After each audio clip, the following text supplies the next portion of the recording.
We've been looking forward to this one all day. Our next speaker is an enricher of people, brands, and user experiences. Dietmar has over 20 years of advertising experience. He's worked for many of the top agencies the world over, and he's actually become quite a close friend of the Sitecore family, presenting at a number of our events, including Trendspot in London last year. He's one of Europe's top experts on digital branding, and we genuinely are in for a real treat today. So everybody, I think you need to hold tight, prepare for a roller coaster ride of creativity and insight as we welcome Dietmar Dahmen to the stage.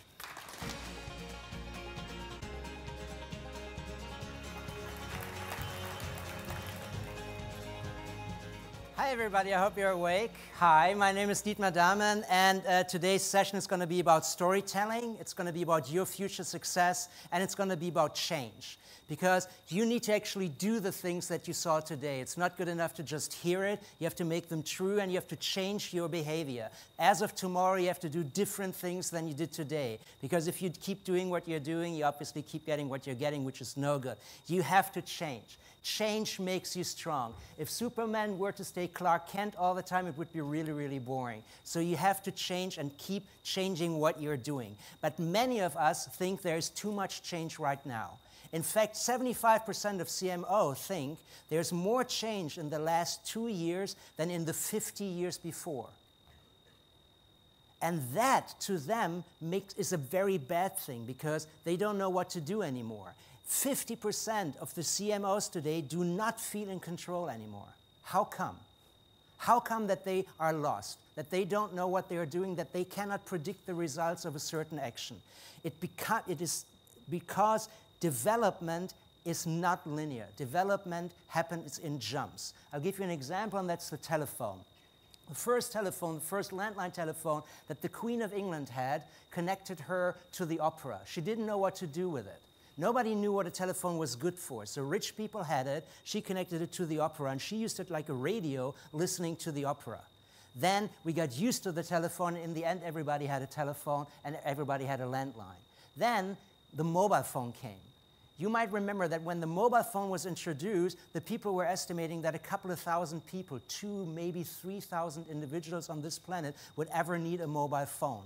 Presidents, generals, stuff like that. It was not thought that everybody needs a mobile phone.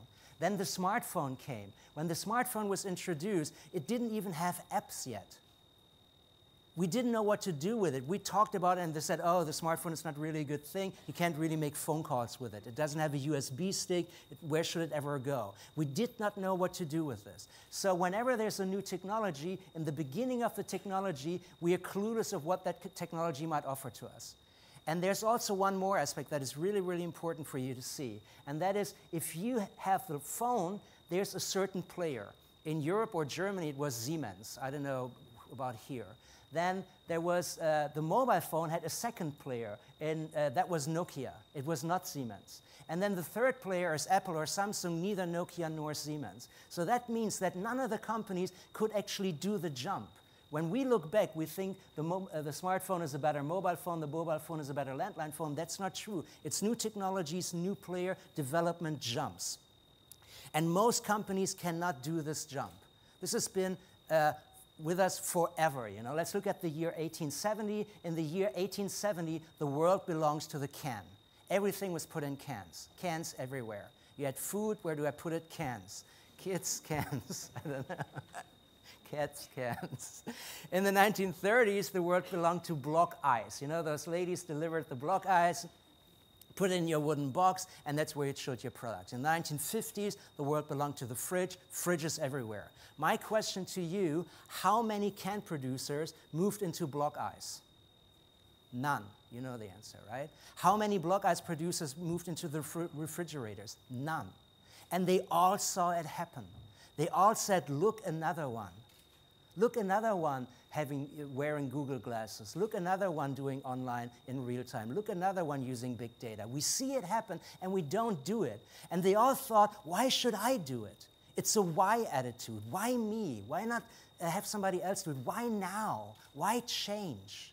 And if you look at change, we're really afraid to really change. We do change in small increments. This is an example of a German detergent.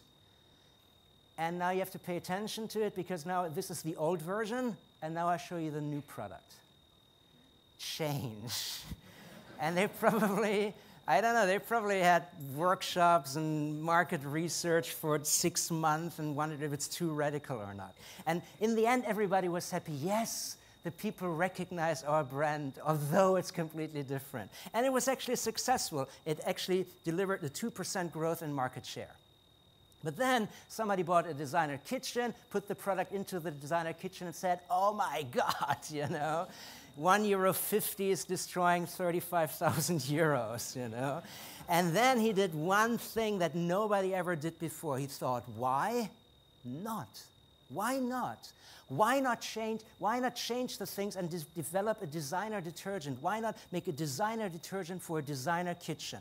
And he did that, and it sold 75 million in 2008 and 3,400% growth in the last 3 years. That's really, really seriously different. So why not drives the market? Why, as a question itself, is static? Because you have to give reasons why you should change something. I'll give you an example. My wife says, let's go to Paris, and I say, why? Yeah, then let's stay here, you know? Because she has to come up with reasons why we should go. That's work, and nobody wants to work.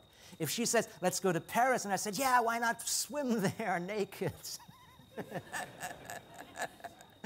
She says, great, why not continue to New York?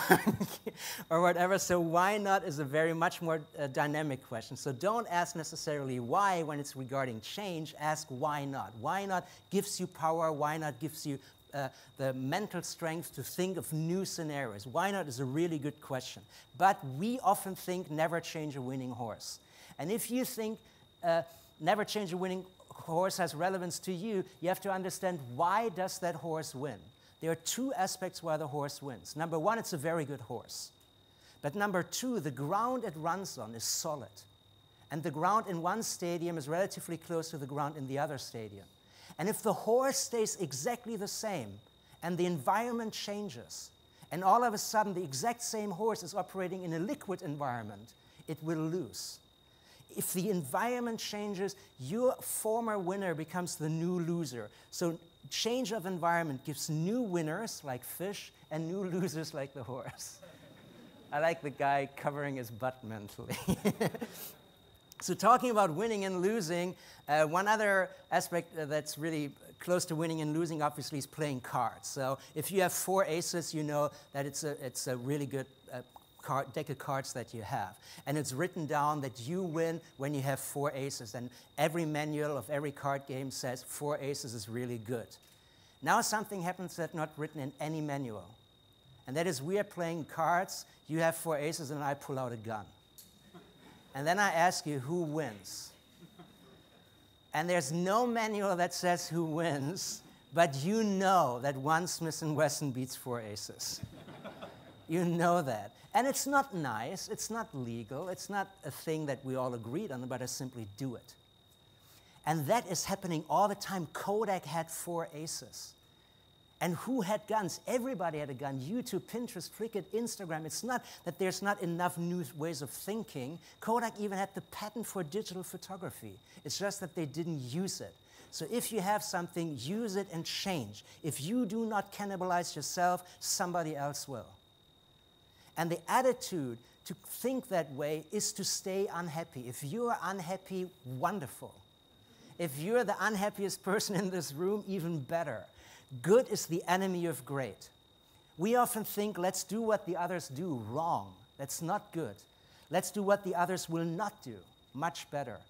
There's a guy in Israel, his name is Gideon, and he never won a Cannes line. And then last year, I think he won 19.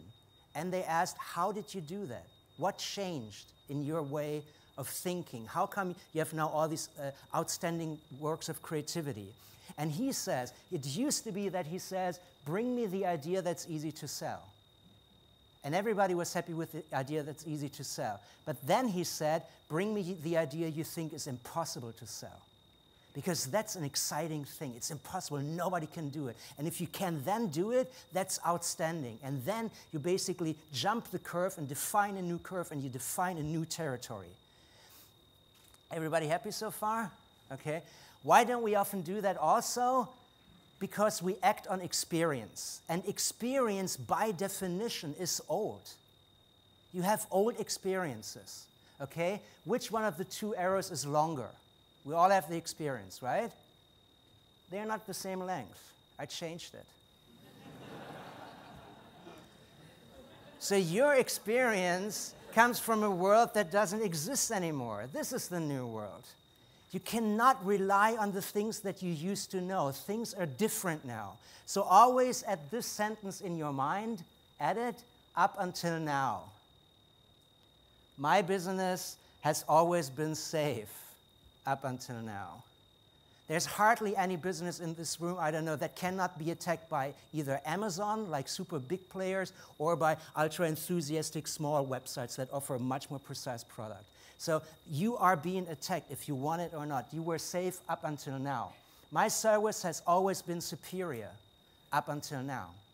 Because there's a new service that is emerging. There's, I don't know, depending on the field you're in, maybe augmented reality or personalization or whatever. You know, the level of service has changed. My customers has always loved me up until now. Keep that in your head because that kind of thinking keeps you on your toes. We often also see our business as a business. And looking at our business as a business, there are certain things that we concentrate on. Like we can concentrate on product. So we try to improve our product and make the product better because that's what we do. We manufacture a product, and that's why it's important to make the best product. If you sell the product, price is really important to you. You concentrate on price. And if you're in the service industry, you concentrate on service. But I tell you, all products today are good. There's not a single sports shoe that is really significantly worse as another sports shoe, or a single car that is significantly worse than another car. Bad products are dead. Bad products, nobody buys bad product anymore. Those chairs are as good as other chairs. The product is the same. Everybody has an okay, good price. They all have a good price. All the services will be okay. The only thing that is different is the soft factors. In our case, relationships. Things like trust, respect, relationships.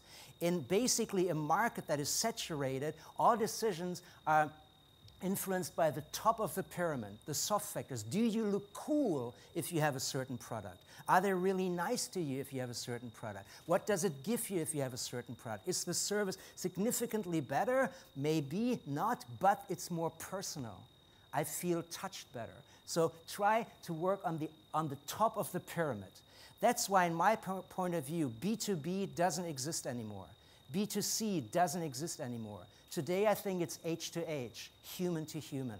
And that is the relationship you're in. Human to human. It's a very personal, individual relationship. Next point we fear change is that we regard the known as safe. And I call that the Riding Hood trap. When we read the Little Red Riding Hood, or the Little Red Riding Hood was told to us, our parents told us, stay on the path. But in reality, in today's world, stay on the path and you're dead. You have to deviate from the path. The old paths don't lead to new goals. You will reach the goals you've been reaching all the time, and nobody cares about them anymore because that's experience, that's dead, the environment changed. Break away from the beaten path. Very important. Break the old rules. If you're in advertising, you might know Bill Bernbach, who said, rules are what we break. The memorable never emerge from a formula. So you should ask yourself, who breaks rules? Who breaks rules? Outlaws do. The outlaw sees the goal, I want that money, and he finds a way to get there. I just kill everybody. It's not legal, but I get that money, I guarantee you. Don't be a victim. A victim is passive. And a victim blames others. You know, oh, marketing carried me there. Or somebody else carried me there. And if somebody carries you somewhere, you end up in a hole. The outlaw uses his energy basically to achieve the goal. The victim uses the energy to find others to blame. Don't do that. You know, take action in your own hands. And the goal that you should reach should not be good. Everybody can do. How was school? Good. That means bad. You know, great. How was the movie? Great. You know, everybody can do good. Everybody can do great. Epic. Epic is really good. Only epic counts. We heard it this morning, we have 6,000 messages a day. We all came here seeing all those messages on the buses, in the street, everywhere. How many do we remember? 27. 5,973 messages do not make it to us because they are boring. You have to stick out, and sticking out is hard work. I currently live in Austria, and there's a guy who worked out hard, and he stuck out, and that's him. I promised you, Arnold, here he is. Why did he achieve what he achieved? In my point of view, it's relatively simple. He lifted stuff. Heavy stuff.